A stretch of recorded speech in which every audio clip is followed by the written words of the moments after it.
Greetings, everyone. Happy Sunday. I wanted to go over this week's assignments, announcements, and reminders, as well as provide a little bit of a discussion about what you all discussed with regards to this past week's readings.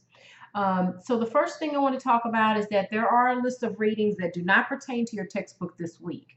All of the readings are in the week 2 folder, okay, and there should be a week 2 readings folder.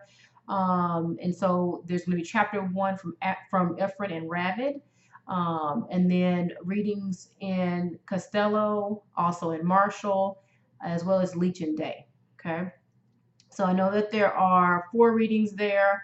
I know that it's a lot, but I want to make sure that we looked at the various models of action research. And so this is from various perspectives in action research. And so I don't always want to give you all just one perspective just from the textbook, but I want you to see various perspectives, which you all also discussed as a function of reviewing the readings within your individual discussion groups, and I'll get to that a little bit later. But I want to make sure that you all have a breadth of knowledge about research. Okay. So that's the readings for this week. In addition, there's a video about how to utilize improvement science. Improvement science is something, it's an aspect of research that's kind of new on the horizon. It's been in use probably for the past 10 years or so, but it's really starting to hit the mainstream, and it's really starting to gain ground probably the past couple of years. But it's a way of utilizing research to be able to impact change in school settings.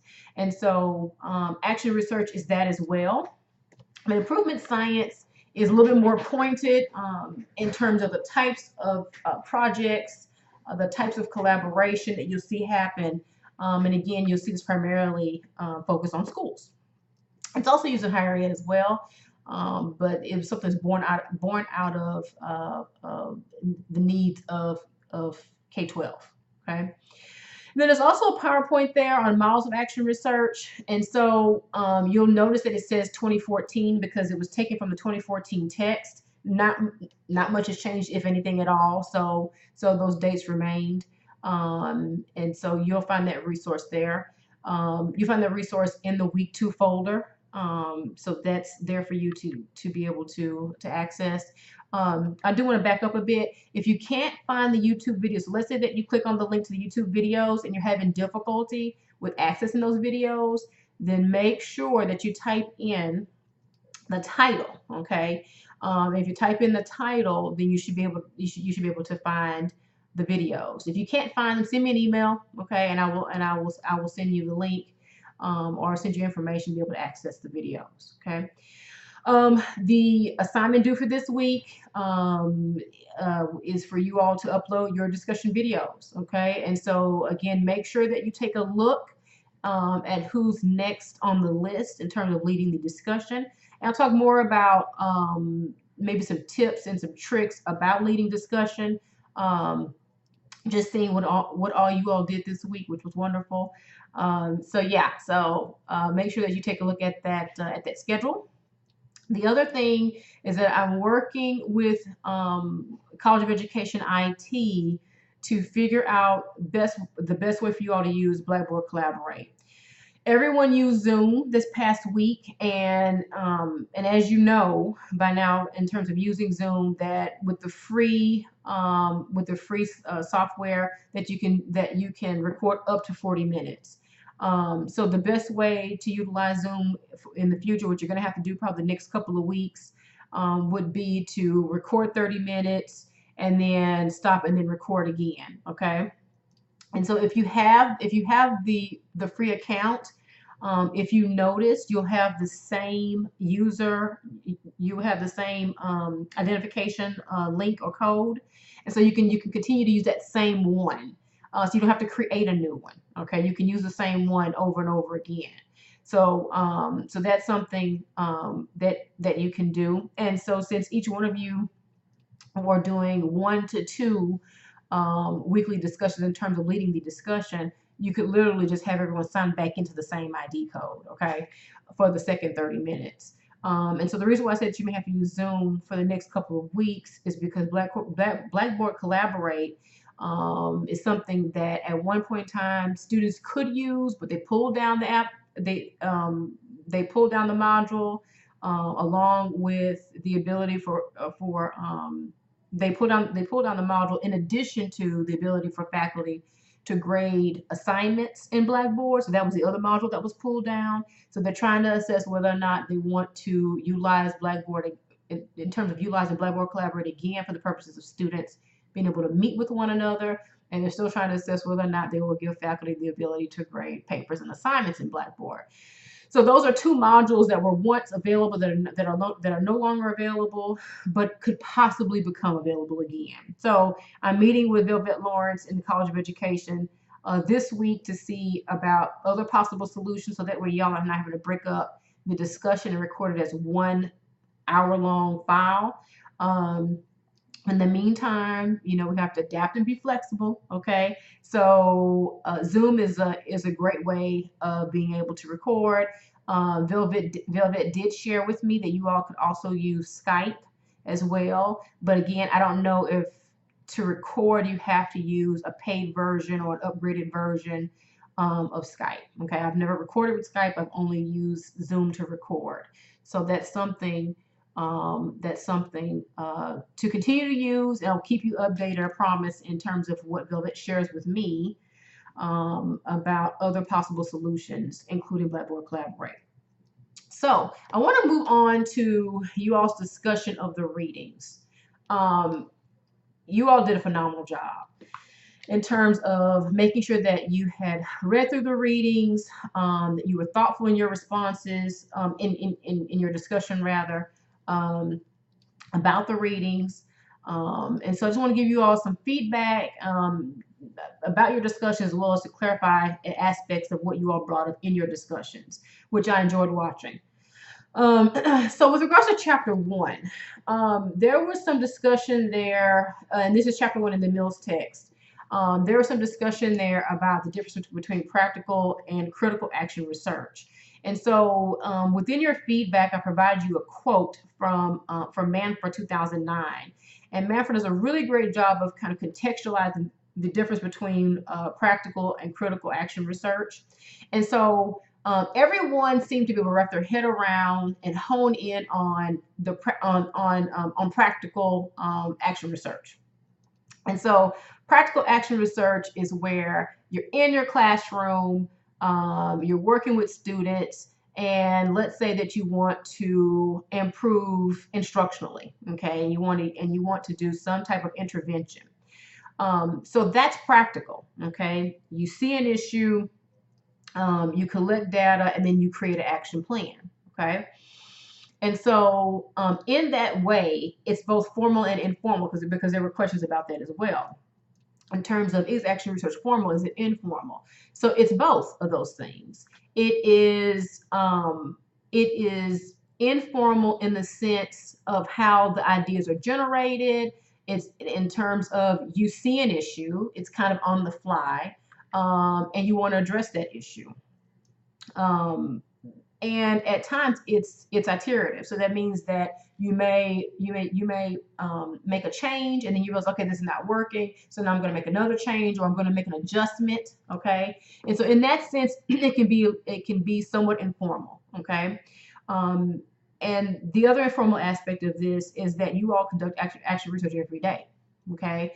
Again, if you see a problem and you're addressing it, if you're trying out something new, in terms of making adjustments to instruction or the development of curriculum, or how you're structuring your PLCs, that is a form of action research. Okay, and again, that's sort of an informal way of viewing it. In terms of formal ways of viewing practical action research, formally, there is a systematic way in which you conduct action research. And as everyone mentioned in terms of how it's outlined in chapter 1 of the Mills text, there's a step-by-step approach in which you conduct action research.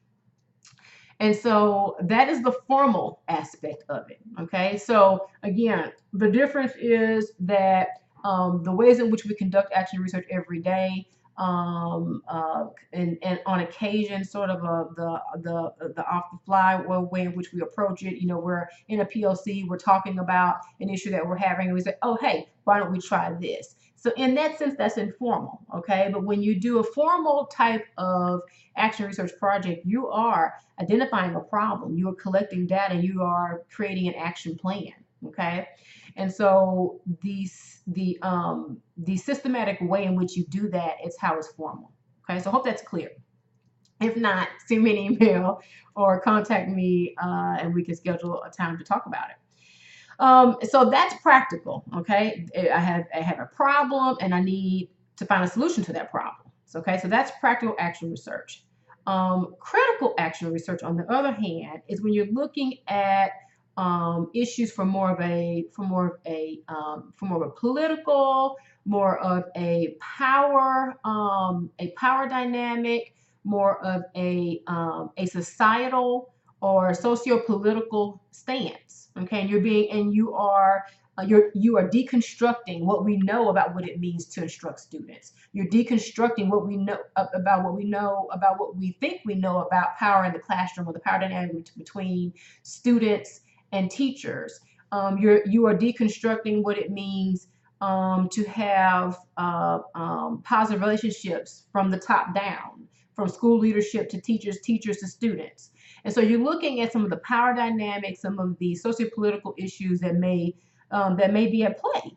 And so that's critical action research. Okay. And so again, there's a quote there. I'm not gonna read that to you all because I provided that in your feedback. But and also I attached the Man for 2009 article, so be sure to read about that amongst your other readings. Okay, so then the next article was FERN. And so many of you found this to be a very interesting article in terms of looking at the power dynamic between children and social workers, and how the article emphasized the importance of the involvement of children, and how that can help to do things like bring about critical thinking, helping children to be self-determining. Which means allowing them to have a voice in what happens to them. Okay, and also there's a lot of discussion with regards to the FERN article about the power sharing between children and adults, and recognizing that power dynamic. And how, in recognizing the power dynamic, that you become more that one can become more student-centered when you relinquish some of that power, and you allow students to take on or to buy in or take ownness for their own learning. So that was very interesting as well. And then there was also some discussion about receiving feedback from students, receiving feedback from colleagues, in order to improve your own practice. And practice was something that was emphasized a lot in the FERN article, because as social workers, that's what we call the work that we do. This is our practice. So instead of saying that these are our skills, or that these are my job tasks, we actually look at it, and I say we because I'm a trained social worker, but we social workers see what we do as practice, and it's very similar to what educators do. Just like in social work, it's a helping profession. In education, it's a helping profession. It's a helping, it's a guiding, it's a molding profession. And so it's really important to be open to feedback, both from your colleagues and from students.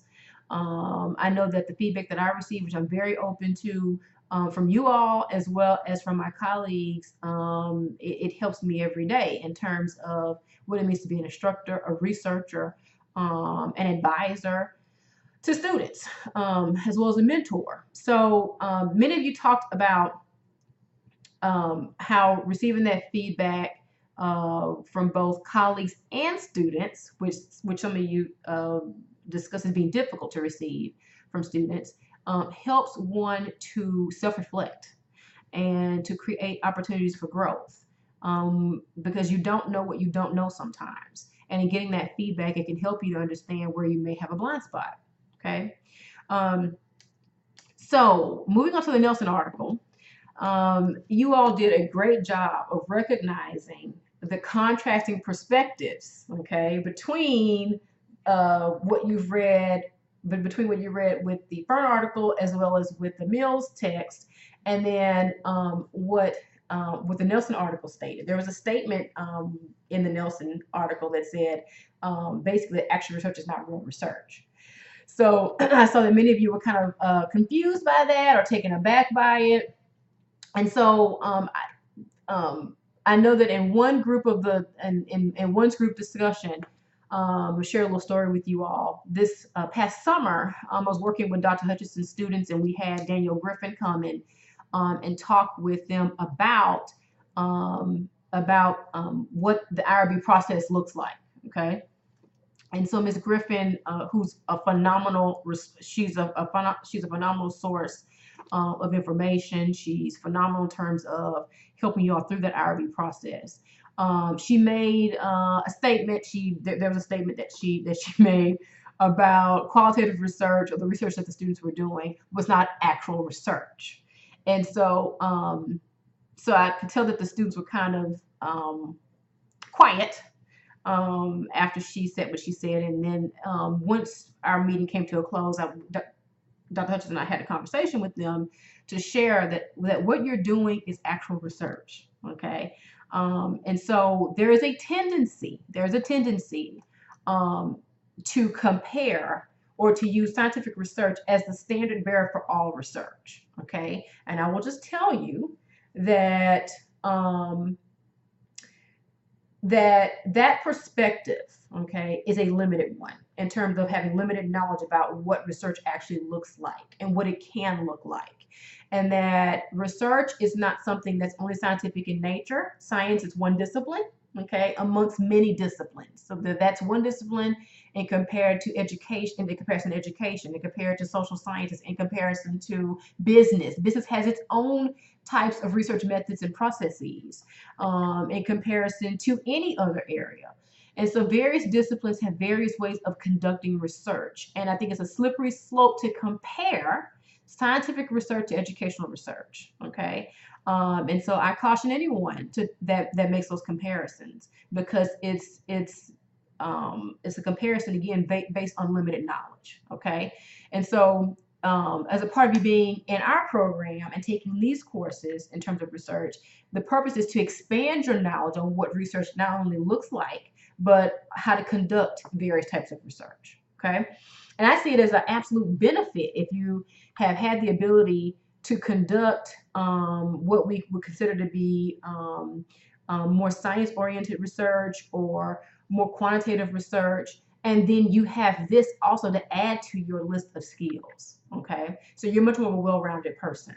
And so, and I may not have shared this with you all in the past, but I am a mixed method researcher. So not only do I love quantitative, but I also equally love qualitative research. And so both of those things are things that I love to do. And so, and I can tell you that quantitative has its issues in terms of bias, which can be built into its research. Okay, so it's a misnomer to think that quantitative research is free of bias. It's not true. Okay, and the same thing goes for qualitative research. Okay, so so I thought that it was very interesting that a lot of folks felt a certain way about the statement that was made about actual research not being real research. And so many of you kind of talked your way through how others view research, as I mentioned earlier, especially from different disciplines, and that these opinions should not negate what qualifies as research. That's something that many of you were able to kind of talk through in your discussions. I will say this, that action research, as I mentioned before, it is a systematic approach to research. And so the systematic nature of how anyone conducts research is what qualifies it as research, okay? And in the case of action research, there's a human element that we're looking at, okay? So how do teachers impact student outcomes? Or how does instruction of students in a certain area, a certain content area, impact outcomes? How, again, I'll use PLCs as an example. How do PLCs affect the scope and sequence of curriculum design? In a certain content area at a school. So we're looking at the human element, okay? When you're looking at action research, and that goes, and so and the same goes for qualitative research, because the majority of what you'll see with action research is squarely qualitative, okay?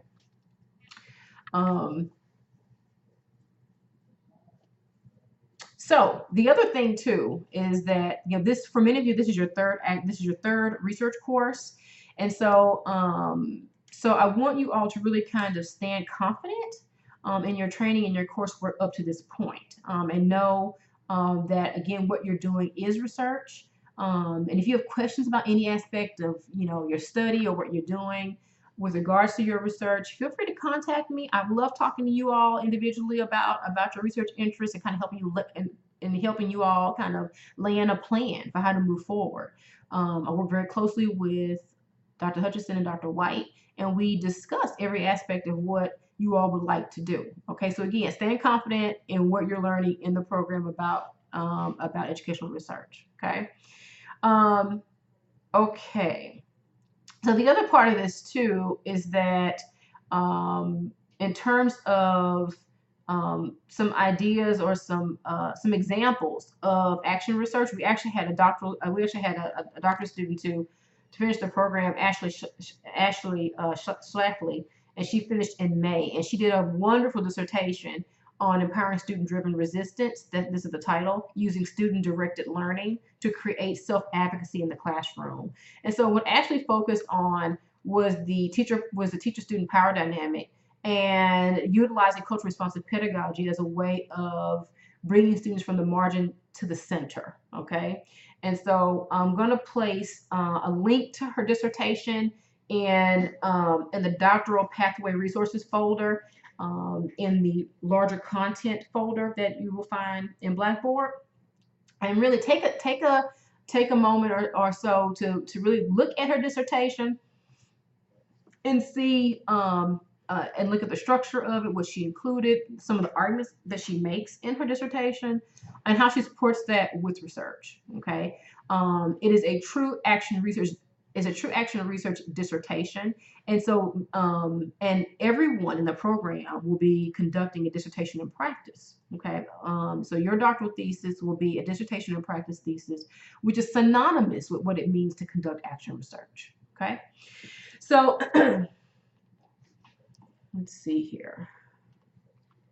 All right, so you all again did an excellent job in terms of your discussions, and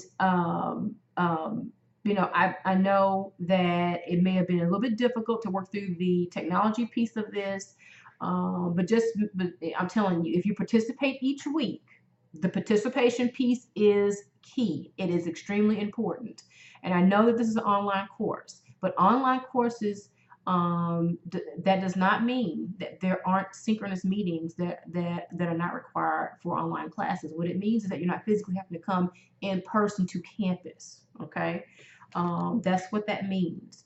And so what's important, and some of you all recognize this in your discussions by the conclusion of them, what's important is that you all have the ability to interact with each other in a collegial way, in a way that you can make connections around the course material, in a way that will help you grow as doctoral students, so that you will have a network to support you from here to completion. Okay, and I can speak from my own experience, being not too long ago completing my own program, and the importance of what it meant to be able to meet with my colleagues who are the only ones who understand what I'm going through. Okay, wonderful, supportive family, husband, all of that. But no one understands what you're going through more than those in your doctorate program. Okay, you have families, you are working, you have other obligations, you have very fulfilling lives, and so with all of that, only the folks who are in your doctorate program understand what it means to be in a doctorate program and do all those other things too. Okay, So that is the reason why we want you all to meet. We've had students to share with us their concerns around not being connected to the program or connected to one another. And so this is something that I want to build into the class, because I can not only consider the needs of students that want this to be so convenient that they don't have to meet synchronously. I have to consider the needs of all students in my class and as well as in the program. So again, you all did a wonderful job in terms of your discussions. The leads for this week, so those that were the discussion leads, did a phenomenal job leading discussion, being the first ones to kind of pave the way for the rest of your groups. And so I do want to suggest that going forward that maybe you all utilize a PowerPoint, okay? Maybe that you have an agenda with maybe some bulleted points to kind of help you all work through the readings, and other resources that you may view or read through for that week. I think it really kind of helped keep each group kind of organized and on topic, and really help to facilitate the discussion. Okay, so that's something to consider. Okay, and with that, I hope that everyone has a great week. Everything should be available in the week 2 folder. If not, let me know. And I will make sure that it is available to you all, because I know you have to do your videos this week. I also wanted to wish Crystal, Lisa, and LaShawn very happy birthdays. And I hope you all have wonderful weeks this week, ladies. And I also hope that everyone has a great week of teaching and leading. Okay. Again, contact me if you need anything. Shoot me an email and just let me know. Okay. All right. Happy reading and happy learning. Bye.